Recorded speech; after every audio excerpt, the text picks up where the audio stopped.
rəqabət məhsuldarlıqda mənlə çətindir. Necə?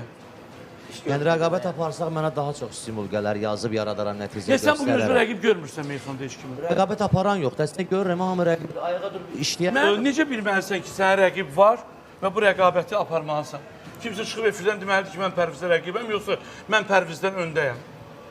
Yox, mən rəqibi özüm axtarıram, tapıram Kimdir ki. rəqib görmürsən meyxanda özünə? Mən Aygün xanıma, Röya xanıma baxıb nə rəqabət aparım, öz mən onu sahəmdən deyirəm olmalıdır da. Rəqib sözü, rəqabət sözü ilə eyni sözdür. Hər kəs rəqibdir. Bu rəqiblərdən biri ayağa qalxmalıdır, rəqabət başlamalıdır. Sadəcə bütün rəqiblər oturub baxır. Akşin məhsuldar, Akşin bir həftəyə 2 dənə mahnı buraxır. Məhsuldar yox, məşğuldar deyə bu adam. Dayanmır, yəni öz üzərində işləyir, nəticə verir. Bizdə rəqabət, elə mən qafiyə açdım, meyxanasına rəqabət ilə danışdım, səni bağladım, söktüm, dağıtdım, o rəqabət deyil. O başqa şeydir, o... Balaylı dəfələrlə deyib ki, mən Rəşad Dağlıdan, Pərviz Bülbülədən ilhamlanmışam.